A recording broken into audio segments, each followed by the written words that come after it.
क्या आपको भी है हिंदी से प्यार? तो कभी मत करना प्रीति मैम की क्लास से इनकार। नमस्कार, मेरा नाम प्रीति है। मैं हिंदी के वीडियो बनाती हूँ।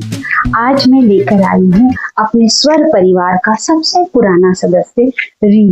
री की मात्रा के शब्द पढ़ेंगे हम और री वाले शब्द पढ़ेंगे एक एक करके। इसमें ज्यादा शब्द नहीं मिलते क्योंकि यह मैं छोटे बच्चों को पढ़ा रही हूँ, तो इसमें ज्यादा शब्द नहीं मिलते। तो मैं एक एक करके शब्दों को बोलूंगी और उम्मीद करूंगी कि आप भी मेरे पीछे पीछे बोलिए। तो पहला शब्द है ऋषि। पहला शब्द है ऋषि। ऋषि वो होते हैं जो तपस्या करते हैं, जंगलों में रहते हैं। ऋषि हमेशा तप करते, सीख सदा अच्छी देते। ठीक है। और फिर दूसरा शब्द है, कभी बारिश होती है, कभी ठंडी पड़ती है, कभी गर्मी लगती है, तो इसको हम क्या बोलते हैं इंग्लिश में? सीजन। और हिंदी में क्या बोलते हैं? ऋतु। क्या बोलते हैं? ऋतु। ऋतु का मतलब होता है सीजन्स। आप भी बोलिए ऋतु। ऋतु नहीं, ऋतु। ऋतु नहीं, ऋतु। ठीक है, समझ में आया फर्क? ठीक है। तीसरा शब्द है ऋण। तीसरा शब्द है ऋण। ऋण का मतलब क्या होता है? जब हम किसी से पैसे लेते हैं, किसी से बोरो करते हैं, किसी से उधार लेते हैं, तो उसको हम क्या कहते हैं? ऋण कहते हैं। क्या कहते हैं? ऋण कहते हैं। याद रहेगा ना? फिर से बोलो, ऋण। ऋण। ठीक है। और चौथा शब्द है ऋचा। चौथा शब्द है ऋचा। मेरे पीछे बोलो, ऋचा। यह एक नाम है। ठीक है।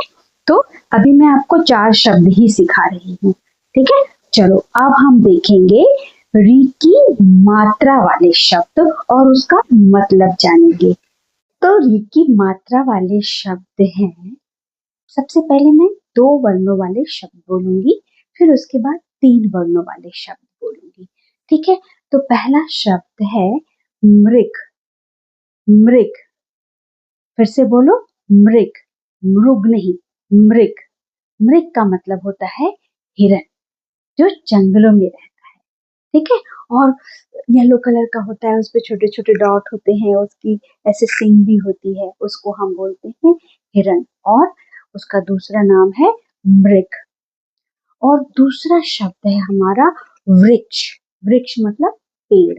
वृक्ष का मतलब क्या होता है? पेड़। वृक्ष की छाया में बैठ गए। ठीक है। तो आप भी बोलिए वृक्ष, ना कि वृक्ष। वृक्ष। ठीक है। तीसरा शब्द है हमारा नृप। नृप। नृप का मतलब होता है राजा। नृप का क्या मतलब होता है? राजा। जो बड़े बड़े साम्राज्य पे राज करता है उसको हम क्या बोलते हैं? राजा, किंग। इंग्लिश में इसको हम क्या कह सकते हैं? किंग। ठीक है। और चौथा शब्द है हमारा कृपा। जब हम किसी पर दया करते हैं तो उसको हम कृपा करते हैं, उसके ऊपर दया करते हैं, तो हम उसको बोलेंगे कृपा, ना कि कृपा। कृपा। ठीक है। अब एक बहुत मजेदार सी एक्टिविटी आपको मैं बताती हूँ। ये शब्द बताऊंगी, इसके बाद ये जब सीख जाओगे तो आप अपने घर पे इसको यूज करना। वो शब्द है घृत। क्या शब्द है? घृत। घृत का मतलब होता है घी। क्या होता है? घी। आज क्या करोगे? शाम के डिनर के टाइम में मम्मा को बोलोगे, या आफ्टरनून में भी मम्मा को बोलोगे, मम्मा मुझे रोटी पे घृत लगा के दो। मम्मा सोचेगी कि ये क्या पढ़ा दिया है ऑनलाइन वाली मैडम ने। तब उनको बताना, पहले उनको ढूंढने देना। अगर वो हिंदी जानती होंगी तो वो तो जान जाएंगी, लेकिन अगर वो हिंदी नहीं जानती होंगी तो सोचेंगे क्या बोलता रहता है। तो बोलना घृत। फिर उनको बताना, मम्मा को गूगल करने देना या चैट जीपीटी से पूछने देना। फिर अगर वो नहीं बता पाई तब तुम बताना कि घृत का मतलब घी होता है। ठीक है। चलो ये करोगे ना आप लोग? चलो अब हम लोग 3 वर्णों वाले शब्द की तरफ बढ़ते हैं। 3 वर्णों वाले शब्द हैं कृत्रिम। कृत्रिम। कृत्रिम का मतलब होता है आर्टिफिशियल, जो नेचुरल नहीं होता, उसको हम क्या बोलते हैं? कृत्रिम। उसके बाद होता है आप खाना खाते हो, आपके खाने पे खाना किससे बनता है? अनाज से बनता है। और इस अनाज को कौन उगाता है? कृषक, जिसको हम साधारण हिंदी में किसान भी कहते हैं। कृषक, कृषक, कृषक। ठीक है, चलिए। उसके बाद हमारा शब्द है अमृत। अमृत, अमृत का मतलब होता है पायस। जब समुद्र मंथन हुआ था ना, समुद्र मंथन की कहानी कौन कौन जानता है? समुद्र मंथन हुआ था तो उसमें समुद्र से अमृत निकला था, या एक कहानी है। कहानी अमृत, वो जो लोग अमृत खा लेते हैं वो अमर हो जाते हैं। तो शब्द क्या है? अमृत। ठीक है। उसके बाद हमारा हृदय। हृदय, हृदय, हमारा दिल, हृदय। क्या बोलोगे? हृदय। ठीक। उसके बाद वृषभ। वृषभ का मतलब होता है बैल। वृषभ का क्या मतलब होता है? बैल। के बाद कृतज्ञ। हमने कृपा की, किसी के ऊपर कृपा की, तो वो हमसे क्या हो जाएगा?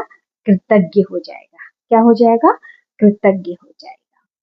तो ये कुछ ही शब्द हमारे क्लास 1 2 में हम यूज करते हैं। जब हम 3 4 5 पढ़ेंगे तो वर्ड्स का लेवल और भी बढ़ जाएगा। अगर आपको मेरा वीडियो पसंद आए तो प्लीज मेरे वीडियो को लाइक करें, शेयर करें, सब्सक्राइब करें और कमेंट करना बिल्कुल ना भूलें। चलो आज के लिए बस इतना ही। Bye bye.